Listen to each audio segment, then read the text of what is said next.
Olá, pessoal. Vamos começar, então, a dar início ao último conteúdo deste nosso réu. E hoje a gente trabalha com a aplicação da primeira lei da termodinâmica. Termodinâmica que a gente deve reconhecê-la como a ciência que estuda, que avalia, que trabalha com o calor e com uma outra forma de energia em trânsito que nós já vimos, que é o trabalho.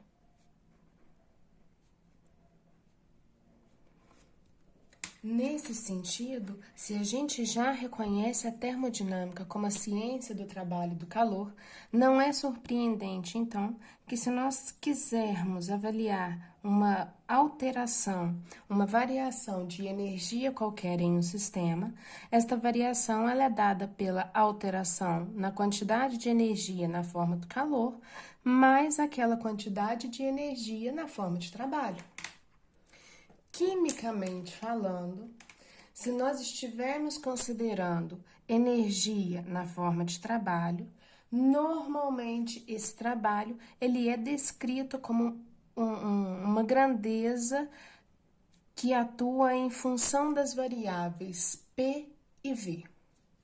Trabalho é uma medida de energia, então nós temos o trabalho calculado em joule, e para que este trabalho definido em função da variação de pressão e em função da variação do volume seja encontrado em joule, eu tenho que necessariamente trabalhar com dados de pressão avaliado em Pascal.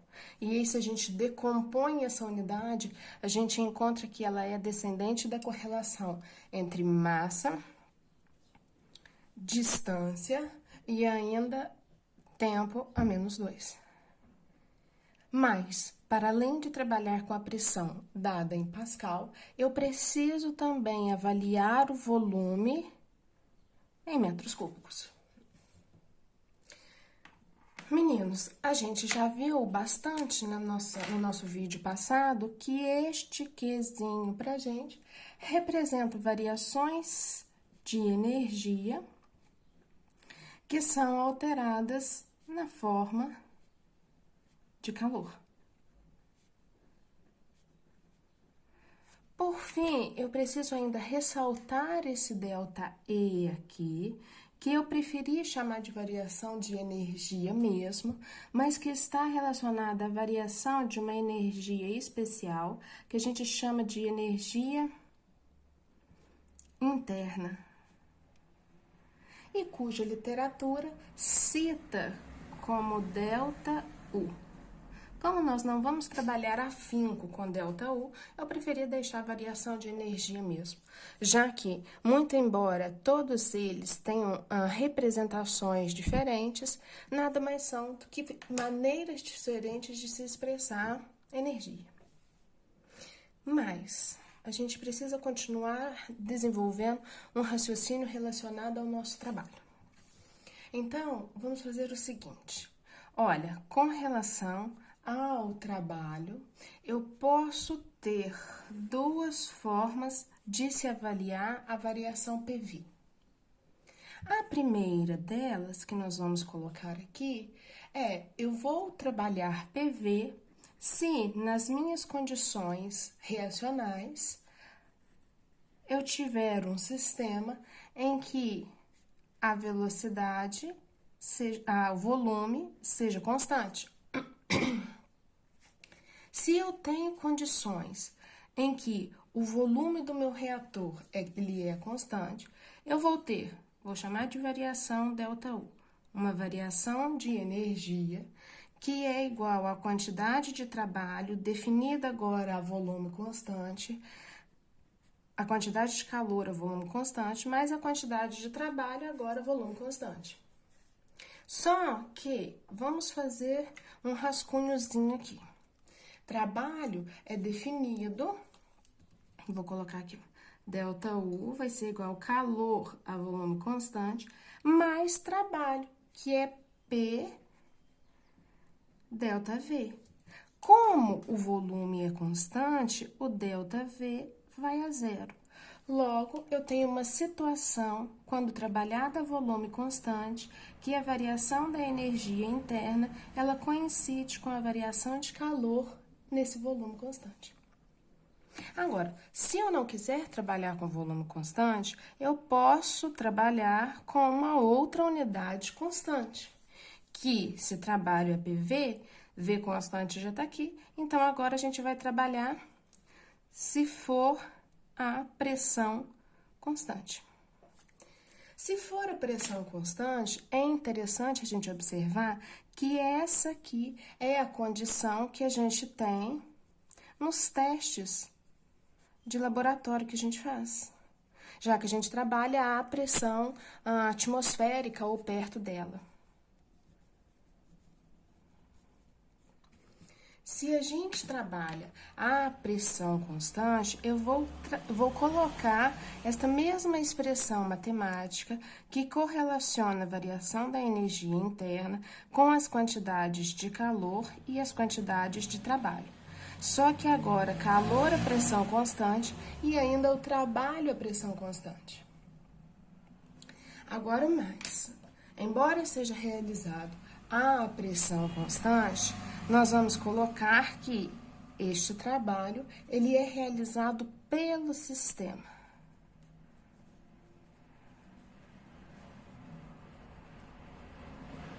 Pelo sistema sobre aquela vizinhança que nós definimos em alguns vídeos passados. Por definição, então, se o trabalho é realizado pelo sistema, eu tenho um trabalho que é negativo, obtido como P ΔV.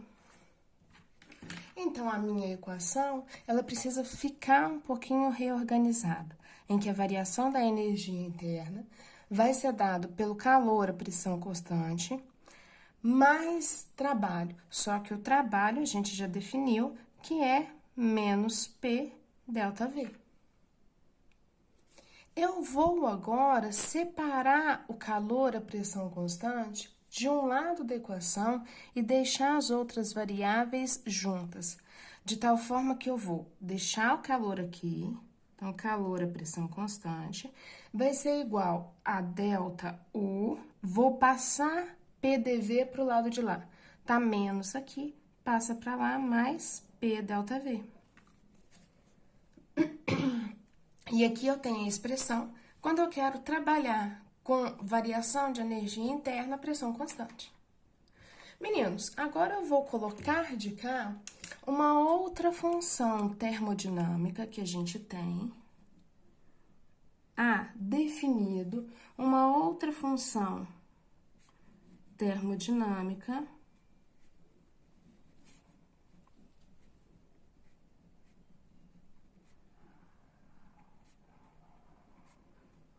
que a gente reconhece, que a gente chamada ou denominada de entalpia. É entalpia que a gente vai representar pela letra H. Termodinamicamente falando, a entalpia é definida como a variação da energia interna mais PV. Se a nossa pressão for constante, eu tenho que a variação de entalpia de determinado sistema pode ser avaliada pela variação da energia interna mais a variação P ΔV. Opa! Olha aqui, que nós temos uma correspondência entre aquela avaliação termodinâmica e agora a nossa abordagem para o parâmetro termodinâmico entalpia. E se eu faço a correspondência, ΔU mais PDV, ΔU mais PDV, eu tenho então, por dedução, que ΔH é equivalente à transferência de calor à pressão constante. Isso é válido, meninos, para sistemas químicos cujo trabalho ele é descrito pela relação PV. Se a gente tem esse caso, então a entalpia é unicamente a variação de calor que existe nesse sistema. Aí, como nós já definimos a entalpia, vamos focar o nosso estudo nessas variações de energia, que são aquelas que acontecem em meios reacionais, foco então do nosso estudo, objetivo do nosso estudo. Então, com relação à variação de entalpia, com relação ao ΔH, nós podemos fazer algumas considerações. Dentro dessas considerações, a gente tem uma primeira, que a gente tem o caso em que a energia, na forma de calor, obviamente, ela é transferida, essa parte é importante, do sistema, que é o nosso foco de estudo, o nosso objeto de estudo, onde acontecem as nossas transformações, sejam transformações físicas ou transformações químicas, do sistema para vizinhança.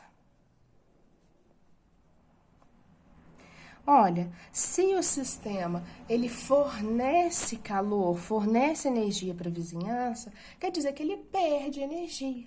E nesse caso, a variação de entalpia deve ter um valor menor do que zero. Agora, a gente pode ter uma situação que é oposta a essa. E a energia não é transferida do sistema, mas a energia é transferida agora da vizinhança para o sistema. Se a vizinhança fornece energia ao sistema, ele fica com níveis energéticos finais superiores àqueles iniciais. Então, como consequência, eu tenho uma variação de entalpia positiva, cujos valores devem ser superiores a zero. Mas, se a gente continua descrevendo esta variação de entalpia para sistemas reacionais, eu vou fazer aqui um perfil gráfico simples que descreve para a gente variação de energia no eixo Y ao longo do caminho da reação ou do tempo de reação.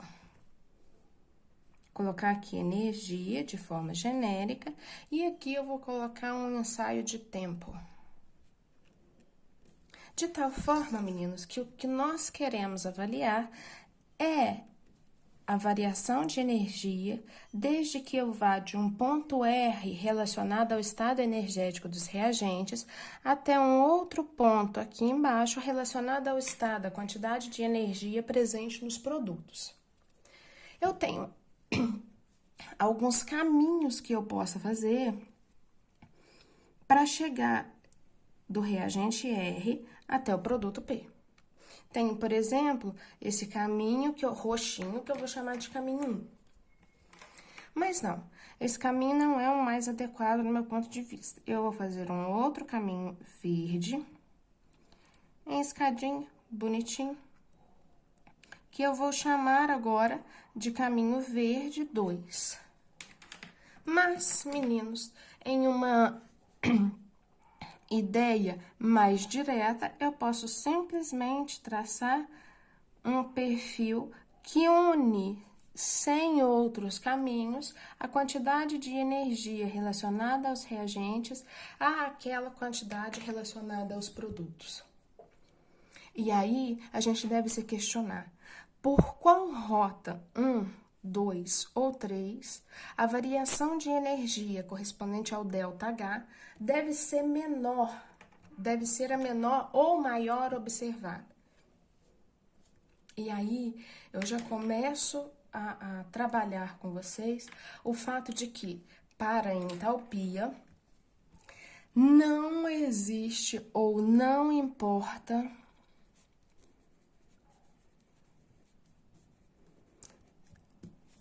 como os reagentes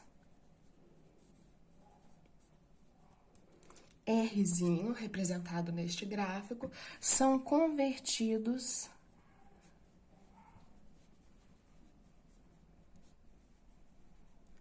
em seus produtos.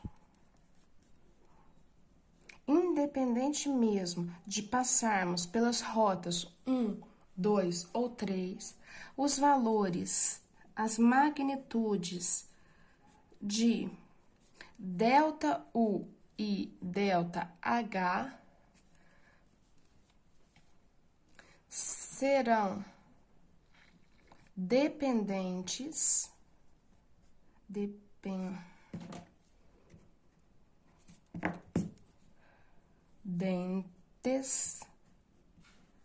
apenas das condições ou dos estados final e inicial. Como nesse perfil gráfico, independente dos caminhos 1, 2 ou 3, os estados final e inicial são equivalentes, obviamente que a variação de energia existente entre eles também deve ser a mesma. Quando a gente tem esse comportamento, quando essa afirmação ela é verdadeira para o sistema que está em estudo, a gente diz que esse sistema define uma grandeza que é chamada de função de estado. Que eu posso ir de forma direta ou então passar por diversas reações intermediárias, considerando que este aqui trata-se de um sistema químico, a variação ela vai ser sempre a mesma. Então, meninos, olha, ΔU, lembra da nossa equaçãozinha? ΔU é igual a variação de calor mais trabalho. Eu já sei que ΔU é descrita como uma função de estado. Muito embora tanto calor como trabalho, que são as grandezas que dão origem à variação da energia interna, dependam do caminho que a gente toma para chegar até o estado final. Então, eu posso ter uma função de estado dependente de parâmetros que não são classificados dentro dessa abordagem de função de estado, sem problema algum. O que a gente precisa focar agora? Qual é o nosso objetivo central? Agora, trabalhar, avaliar quais são as variações de entalpia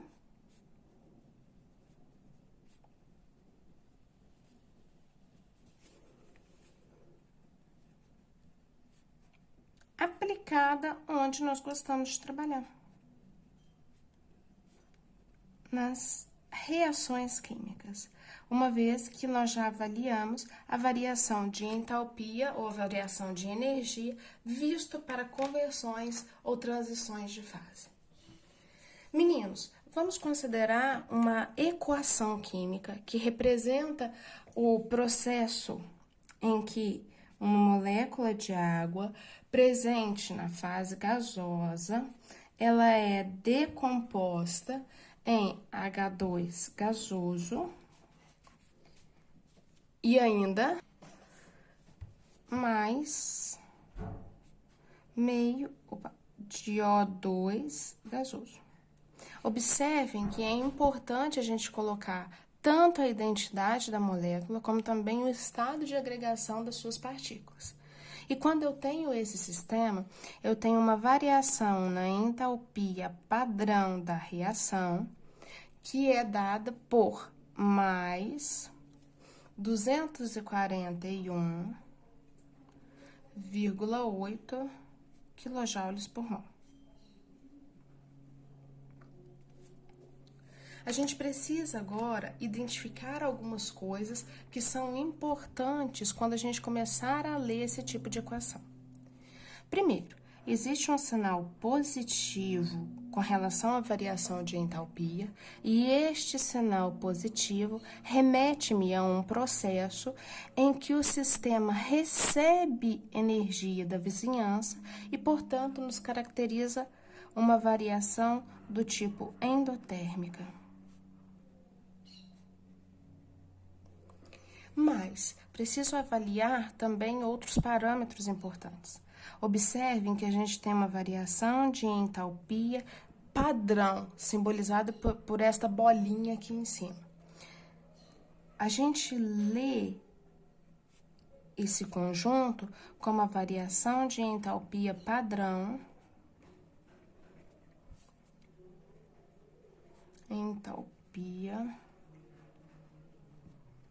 padrão. E é importante porque, para trabalhar com condições padrão, a gente requer algumas exigências. Dentre essas exigências, nós temos que os reagentes, eles precisam estar puros.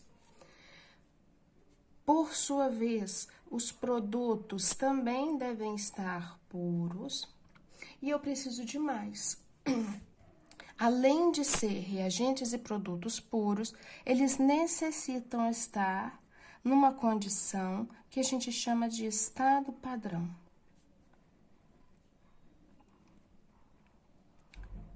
Professora, mas o que vinha a ser esse estado padrão? E aí a gente define do lado de cá, então, o que é o estado padrão que a gente vai usar em uma série de trabalhos relacionados a aplicações de variação de entalpia de agora para frente. Como estado padrão, meninos, a gente entende, a gente define, nós limitamos que estado padrão é a forma mais estável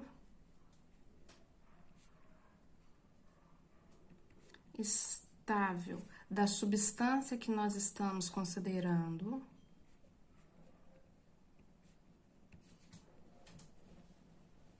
e, além de estar na sua forma mais estável, eu preciso necessariamente indicar qual é o estado físico em que ela se encontra. Estado físico a 25 graus Celsius e aproximadamente 1 atm. Na verdade, é 1 bar, mas se a gente fizer a conversão, 1 atm e 1 bar são quase que equivalentes. E aí, aqui a gente tem algumas definições de quais são as formas padrões para substâncias. Vamos colocar aqui alguns exemplos de algumas reações e depois a gente define quais são o estado padrão de algumas substâncias. Lembra da nossa equação que nós trabalhamos ali atrás? Eu vou transcrevê-la para cá, em que eu tinha uma molécula de água presente no estado gasoso e esta molécula ela era quebrada em H2 gasoso mais meio O2 também presente na fase gasosa.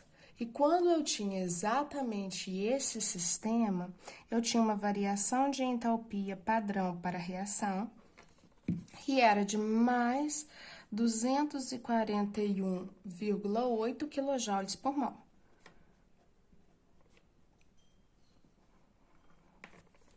Agora, nós vamos continuar trabalhando com esta equação, mas escrita de algumas formas diferentes para que nós possamos fazer algumas observações.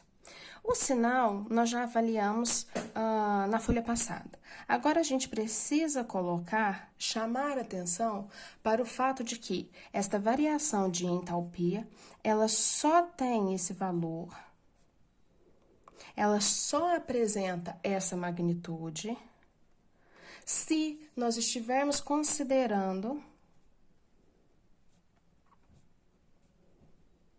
a conversão de 1 mol de H2O. Vamos trabalhar de uma forma um pouco diferente. Eu vou pegar a mesma equação, mas eu vou escrevê-la agora no seu sentido inverso. E agora, neste meu outro exemplo, é a combinação de H2 gasoso com meia molécula de O2 gasoso que vão se juntar e formar H2O gasoso. Eu preciso trabalhar agora com o valor da variação de entalpia padrão para a reação. E, meninos, como a reação é a mesma, como reagentes e produtos são os mesmos, mas em lados invertidos, eu já adianto para vocês que a variação de entalpia ela é de 241,8 kJ por mol. Só que, de maneira intuitiva mesmo, se a reação de decomposição de água ela é endotérmica, obviamente que a reação que forma esse composto deve ter característica contrária, liberando agora a mesma quantidade de energia, só que agora com sinal contrário, em um processo tipicamente exotérmico. A magnitude é a mesma, embora os sinais sejam contrários. Vamos trabalhar agora um outro processo, em que eu vou manter esta equação aqui de formação da molécula de água. Só que agora eu não quero mais trabalhar com coeficientes fracionários. Eu vou multiplicar tudo por 2 para que o coeficiente estequiométrico do O2 fique inteiro. De tal forma que a minha reação vai ser um pouco modificada, já que eu tenho agora a junção de 2 mols de H2 com 1 mol de O2 gasoso, e desta reação eu tenho a consequente formação de 2 mols de H2O gasoso. E quero agora trabalhar com a variação do parâmetro termodinâmico entalpia nas condições padrão para este sistema. Meninos, acompanhem comigo. Se nós temos que a reação é a mesma, quase que a mesma, né, a não ser pelos coeficientes estequiométricos, se a primeira tem característica exotérmica, logo essa aqui também deve ter característica exotérmica. E um sinal negativo para referenciar que a energia final ela é menor do que a energia inicial do sistema. Mas, como eu multipliquei todas as quantidades por 2, eu preciso necessariamente agora também multiplicar a variação de calor relacionada a este processo por 2, de tal forma que a entalpia, variação de entalpia padrão para esta reação agora é de 483,6 kJ por mol. E aí, a gente sabe que se eu inverto a reação, eu devo inverter o sinal. E mais, a gente sabe agora que a variação de entalpia é um parâmetro totalmente dependente da quantidade de matéria.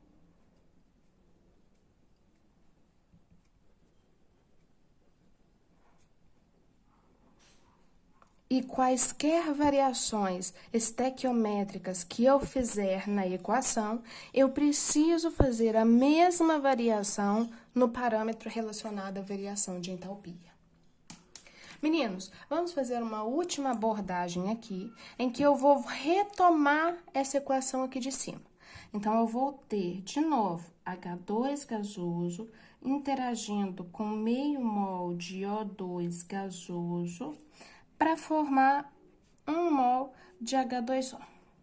Só que a molécula de água que eu quero agora, ela está num estado físico que é diferente daquele descrito na nossa equação modelo lá em cima.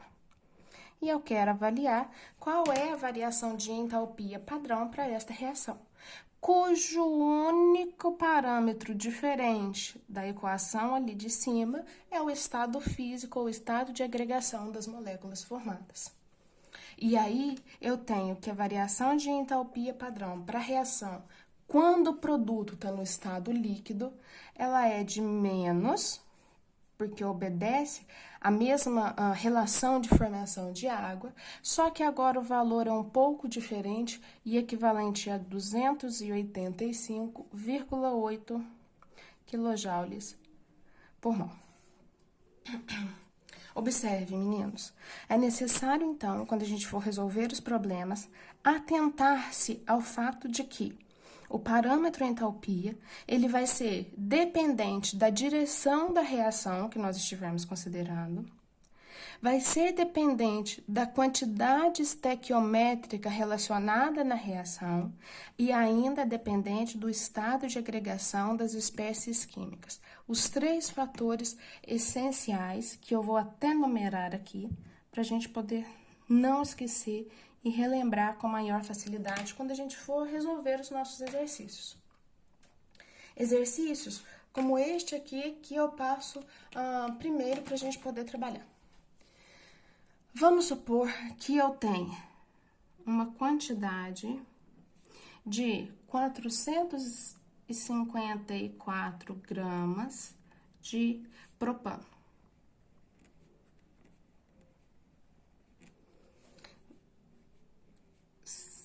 2 vezes 3, 6, 7, 8. E que esses 454 gramas de propano foram queimados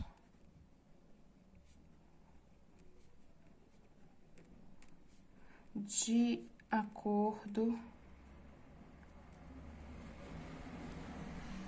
com os dados.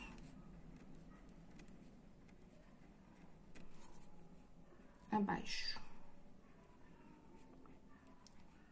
Nos dados, eu vou primeiro colocar a reação, a equação que representa a equação que nós estamos interessados em trabalhar, em que eu tenho o metano gasoso. Se é queimado, ele interage com O2 gasoso, de tal forma que eu tenho como produto CO2 gasoso mais H2O líquido.